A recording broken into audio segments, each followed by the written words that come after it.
What an insane evening we've had. Lots of things to talk about today. There's trouble in the Middle East. We've got the FOMC coming up. We've got lots of things to talk about. But before we get going, check out Capital Curiosities. They do financial fraud stories throughout history. They've got a new one coming out here on Sunday. A teenager took Wall Street for a $280 million ride. The story of Barry Minkow and ZZZZ Best, or Z Best. I don't know how they say it. Anyways, it's coming up on Sunday. Go ahead and check out their videos. This one will be there. You can click notify me so that you get the notification when that video drops on Sunday. If you go to Capital Curiosities from Trade Cave, go ahead and comment TC on one of their videos for me. That would be very helpful. Thank you so much. We also have YouTube memberships now, 3 different levels. We've got Soda Straw, Stalactite, Stalagmite. Those are our 3 levels. Soda Straws, $4.99 a month. Stalactite, $7.99 a month. Stalagmite is the one where you get my real-time trade posts for $24.99 a month.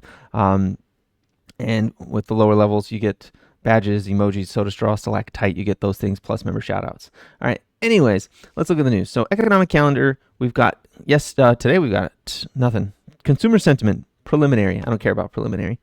That's fine. We've got deflationary, inflation came in deflationary.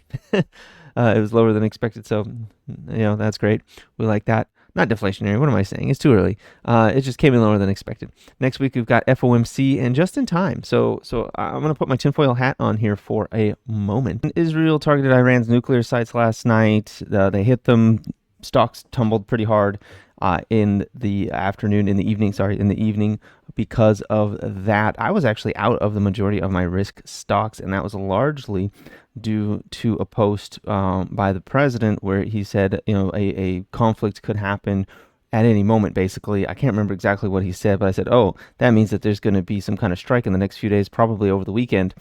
And so I sold out of the majority of my stuff because I've learned this year that heeding his posts is an important investment strategy right now. If he says something ominous about a war, there's probably going to be a strike in the next few days. If he says something about, now's a good time to buy stocks, there's probably going to be a good reason to buy stocks in the next few days or a few hours maybe. So I've been watching that very closely, and that helped me save a whole bunch of money, actually, over the weekend. The best leak in U.S. history. I do have a theory about this, what's going on right now. And now let's get our tinfoil hats on for a moment.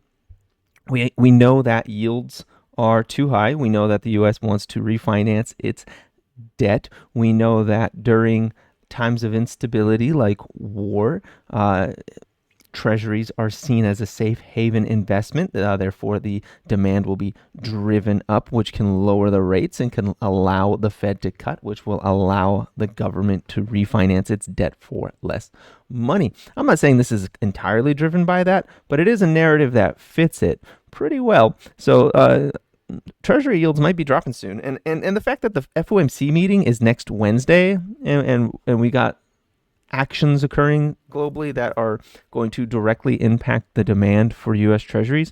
Very interesting. That's all I'm saying. Anyways, let's move on to Bitcoin. So Bitcoin, let's take a look here. Let me turn off this ATR. There we go. All right. Bitcoin, let me turn off my drawings for a second. All right.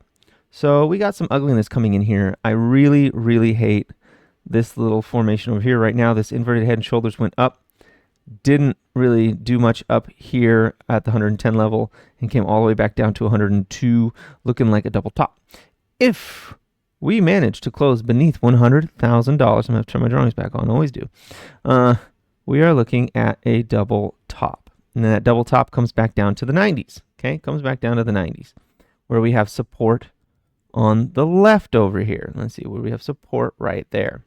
And that support goes all the way down to about the low 90s, almost 80s, okay? That's not ideal. If we lose that, we come all the way back down to about 84, 83, before we potentially bounce. And if that is lost, we're going all the way back down to the 60s. I'm not saying that's going to happen, but I'm saying this is looking ominously like a double top right now. I don't like it. Yeah, I really don't like it. I like that the tail is on here. I like this hammer candle coming in right now on the daily. That's not bad. I would really like to see in the next few days a jump up. The fact that we had a big shock last night and it came down only, let's see, it dropped overall only, less than 3%, and it's currently down, less than 0.76%. That's actually pretty promising. That's not too bad. I'm not too upset about that, but it is printing something that looks ominously like a head or a double top right now. Let's go to the monthly. Let's see how that looks. Let me turn off my drawing so that I can actually see. So we're getting a doji up here. As long as we close right here with a green candle, I don't hate that. We can do a doji in June. That wouldn't be the worst thing I've ever seen in my life. It's not a toppy candle, or is it? I don't think it's a top candle there. I would need to see it complete that double top. It completes that double top. I'm calling a top. That's just all there is to it. I mean, even if we came down to $90,000, we'd be hitting the 9-month moving average. We are a little bit overbought on the monthly. We could see that thing, play out, coming down, touch the 50, but that would be really, really intense. Actually, that would take a pretty significant spill for Bitcoin to see that occur. So I'm not really so sure what's going to go on with that right now. I'm just watching for that double top. I want to see if that double top comes in at about $100,000. If we lose that $100,000 level, I am watching it to come back down to at least 93,000, excuse me, 93,000, maybe even $90,000. So I'll be watching for that on Bitcoin. If you're into the alts, they're suffering even harder. Solana dropped. It was down a lot last night. And Solana is actually getting a little scary right now. We're at a critical level. You see this volume spike right here, that one. If we get under that, which is where we are right now, guess what? We're right in the middle of it. We came to the bottom of it and then we came up. We're right in the middle of it. If we go beneath that, let me draw it for you. I know I have a lot of drawings. We're just going to have to bear with me here and see if you can see it. We've got a head and shoulders. We got a shoulder there. We got a head there. We come here. We got another shoulder. And if we go any lower, this is the neckline. This right here is the neckline. $141 is the neckline. If we lose that neckline, we're coming back down to about 120 on Solana. Okay? That's going to be rough, especially at this point in the cycle. That's a bit rough. Don't like that. I don't want to see that happen, but it could happen. That's on the table. Can you see it now? That head and shoulders, just shoulder, head, another shoulder, and it comes to a resting place about $120, and with the potential to spike down to $100 or lower. Okay, so right now, first step, we got to get above 148 on Solana. We get above 148 on Solana. Our next level to conquer is 168. If we can get to 168, we're going to slog through up to about 180. Above $180, that's where the pressure gets relieved a bit, and we can move a little more quickly up to around $230. Again, I've got a lot of alerts happening right now for other stocks. Now, this could be the cup and handle that we have right here, this bigger cup and handle throughout time. Let me see. Let me draw this about right here. Now, we are at the critical level of that cup and handle. If we go any lower on that cup and handle, it is invalidated, basically. So we can't go any lower. And you can see the cup and handle. It's right here. Let me draw it for you. I'm sure some of you saw it. Right there, we got a cup, right? That cup and the handle. And if we can break to the upside, that 168 level, if we can break that to the upside, this could take us all the way back to all-time highs on Solana. So we're at a very critical area. Lots of stuff is going off. Let's take a look at the miners really quickly here as well. Oh yeah, Ethereum, Ethereum's still holding. I'm not too worried about that one right now. Oh, it's 6:30. That's why. All right. All right. CleanSpark opened up only down 0.2%. That's not too bad. Iron's actually up a little bit today. It's actually not that bad. It's not that bad as long as we can hold. As long as we can hold like the main themes here, we're doing okay. And we still are. We got to get above the 200-day moving average on CleanSpark to get higher. And then we get that inverted head and shoulders playing out. Mara, same sort of thing. They got a bit of an inverted head and shoulders plus like a little cup and handle thing going on here. It's got to get above 1728 to keep going. Iron's actually up a little bit. I was expecting it to show a little more weakness than this. I'm surprised it's up. They must have some news that came out today that I'm not aware of. But you can see buying pressure is still lowering on it, and RSI is falling while it is going up. So watch that carefully. This big RSI divergence right here concerns me for Iron. So I wouldn't be surprised to see Iron do a bit of a spill. But we'll see. We'll see. I did sell out of my Iron because of that, because I saw that coming. Yeah, a lot of the buying pressure is relieving on most of these right now. So I don't like that. Bit Digital, yeah, hit the 200 and failed.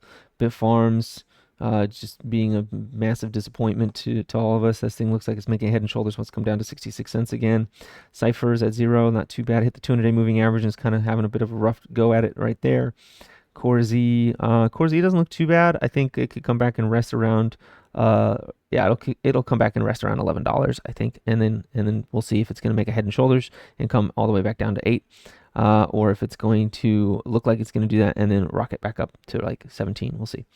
Wolf, same sort of scenarios. Core Z, Hut, similar scenario to Core Z. Hive. Looks like it made a double top right there. Hive made a bit of a double top. If Hive goes underneath 176, well, then we're going to come all the way back down to the lows there on Hive. Can is still looking pretty disgustingly bad. Yeah, it's still looking pretty bad. That 50 is just holding it down. When this thing gets over the 50, like when this thing comes up above the 50, right, above the 50, and then tests it from above, and then gets continuation, that's when Can's going to be done falling. So watch that. Watch for that. Bitdeer, largely the same. We got a higher high here, but then the same low and then a lower high. So we're making a bit of a wedge there, sideways. So if it goes beneath 1250, we fall to 10. If it can get above this trend line right here, if you can get above this trend line right here, then we come to the highs again at 16, and then from there we struggle to see if we're going to go higher or come back down to the bottom. MicroStrategy is it's not doing much here. We're getting a bit of a bear flag right where we are right now. If we continue to go lower, like if we get beneath 358, then we're going to come all the way down to like 339, where we will find some support. And if it doesn't hold, we're coming all the way back down to 300 on MicroStrategy. So watch that one. Watch that one careful for that. That is the leader. Soluna is a dumpster fire. This one can't even get, this one's not even like getting back to the 50 before failing. So Soluna is a failure. I'm calling it a failure right now. For me, I'm still holding because I put so little money into it. I don't care if it goes to 0. I really don't care. I told you, lottery ticket, and I hope everyone treated it that way. That's what I did. I treated it like a lottery ticket. I spent what I would be willing to lose, and it looks like I'm going to lose it all. And that's okay. It was like a couple $100. All right, so yeah, this one again, just like with Can, it's got to get above that 50, retest it from above, and then see resumption. When you get that resumption after testing the 50 from above, that's the only time Soluna is going to come out of this thing. Anyways, I think that's everything I've got for you today.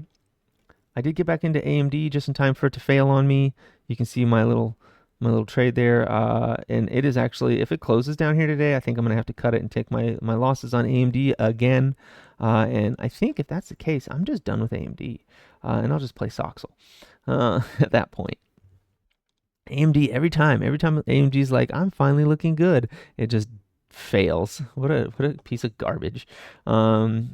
VRT is holding in this area. I don't hate that. I do want to see VRT come back down to about 100. We'll see though if it does or not. If it doesn't, well, then I'll just let it run. ACMR, I decided to take a position in ACMR largely due to this right here on the 1 month. You can see on the 1 month we've been getting green on the buying pressure for the 1 month, and I've been pretty excited about that. If we go to the weekly as well, it's getting bigger, even though that this candle's pretty ugly. It's getting bigger, and on the daily it's getting smaller, but that can fluctuate a little more than the others, so I'm not too concerned about it. I'd be looking for this to try to make a high. This is going to be just a shock because of what happened. Let's see what else. I'm surprised platinum's down today. US 30 years up a smidge, which is interesting. You'd think there would have been some moves up on or down on that. Let's see TLT. TLT is, oh, come on, go away. Turning this off. Okay. Oh yeah, TLT is up a little bit, the 20 years. Okay, not bad. Anyways, yeah, that's all I got for you today. Please like, comment, subscribe. Check out the Trade Cave store, link in the description, as well as the channel bio. Don't forget about the channel memberships if you're interested. Check out Capital Curiosities. Comment TC on any other videos if you want to watch them for us. That'd be really helpful, and I would greatly appreciate it. Anyways, that's all I got for you. Have a profitable day.